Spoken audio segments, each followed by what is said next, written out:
Bonjour à tous, bienvenue pour cette nouvelle vidéo. Je suis très heureux et très content de vous retrouver dans un nouvel environnement pour parler du différé bancaire. Je vous dis tout ce que je pense sur les différents types de différés qui existent.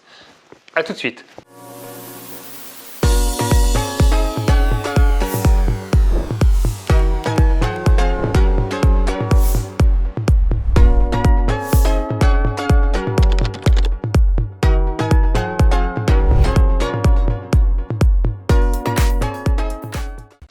Alors bonjour à tous, je suis très heureux de vous parler aujourd'hui du différé bancaire. Qu'est-ce que c'est que le différé bancaire? Le différé, c'est le retard de remboursement de votre prêt. C'est souvent utilisé quand vous avez des travaux à faire, donc vous achetez un appartement ou un petit immeuble, peu importe, vous avez des travaux à faire, la banque va attendre que vos travaux soient réalisés, que vos locataires soient en place pour vous demander de commencer à rembourser votre prêt immobilier. En tant qu'investisseur, c'est très intéressant, ça vous évite de sortir de l'argent de votre poche et même mieux dans certains cas de vous faire de la trésorerie. Bon, alors pour commencer, en différé bancaire, il y a deux types de différés. Vous avez le différé partiel et vous avez le différé total. Le différé total, c'est le remboursement donc, de l'assurance uniquement pendant la période du différé. Donc 6 mois, 1 an, 2 ans, voire 3 ans pour les plus grands différés.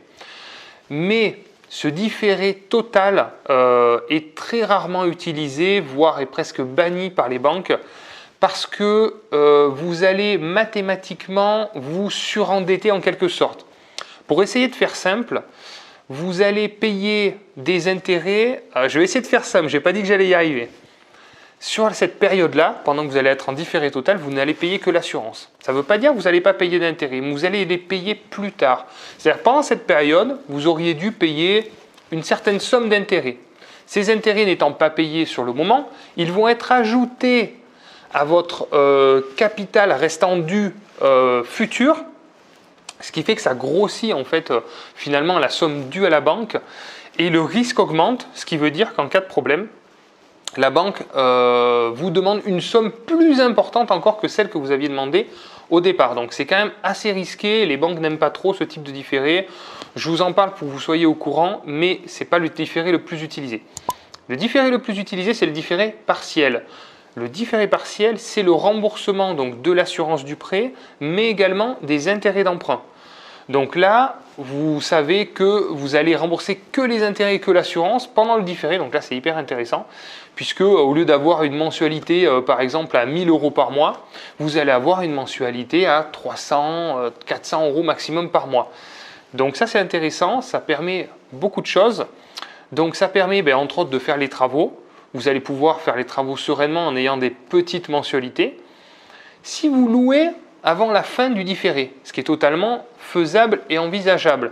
Vous allez vous retrouver avec un excédent, vous allez avoir des loyers, mais vous allez encore être en différé, donc vous n'allez rembourser que finalement l'assurance et les intérêts, et vous allez pouvoir vous constituer de la trésorerie. Donc ça, c'est très intéressant. Pour tous ceux qui souhaitent aussi également avoir un petit complément de revenu, pendant cette période-là, ça permet d'avoir un complément de revenu. L'idée de ce différé, ce qui est assez intéressant d'ailleurs dans la période dans laquelle on se trouve, puisqu'on voit les nouvelles normes bancaires et les nouvelles recommandations, l'apport est de plus en plus nécessaire. Donc l'idée du différé, c'est aussi de l'étaler aussi sur une durée la plus longue possible pour récupérer cet apport que vous auriez pu mettre finalement dans ce projet. Voilà. Alors bien entendu, il y a quand même quelques inconvénients à ça. Il faut savoir que si vous avez un nouveau projet à financer et que vous êtes encore en période de différé sur votre ancien projet, ça peut être bloquant. Voilà. Donc c'est aussi un inconvénient. La banque aime bien que vous passiez en amortissement, en remboursement de capital, parce que effectivement, tant que vous amortissez pas le capital, vous devez toujours la totalité de la somme à la banque. Donc, si vous redemandez un nouveau projet, ça peut être gênant. Et aussi, bien sûr, vous savez que on utilise des effets de levier, mais l'idée, c'est quand même aussi à un moment de rembourser du capital.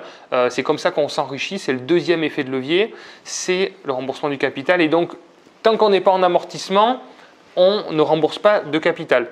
Donc l'idée, c'est de trouver le juste milieu entre se constituer de la trésorerie, mettre éventuellement de l'apport dans des projets et en même temps continuer quand même à amortir le capital. Donc, bien entendu, ce système-là a un coût un petit peu plus important, mais ce n'est pas très grave en soi, puisque en tant qu'investisseur, on ne regarde pas le coût du projet en soi. Ce qu'on regarde, c'est les effets de levier que nous allons faire. Donc, on sait que les intérêts sont remboursés par les locataires, ce n'est pas vraiment ce qui nous intéresse. Nous, ce qui nous intéresse, c'est combien il nous reste à la fin du mois.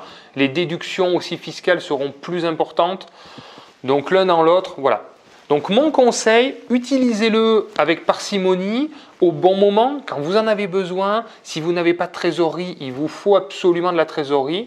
Faites un petit différé, mais ne faites pas trop durer parce que ça risque de vous bloquer si vous souhaitez enchaîner les projets. Voilà. J'espère que cette vidéo vous a plu. Dites-moi dans les commentaires si vous avez des questions. Si vous avez aussi des sujets et des suggestions de prochaines vidéos, n'hésitez pas à me le marquer. Et puis écoutez, je vous retrouve très prochainement pour une nouvelle vidéo. Sinon pour un live, vous savez que tous les premiers mercredis de chaque mois, je fais un live. Et merci, donc n'hésitez pas à mettre un petit like. Voilà, si vous avez aimé la vidéo, je vous remercie énormément. Merci de me suivre, merci pour vos messages, vos encouragements. Je vous dis à très vite, à bientôt. Ciao, ciao.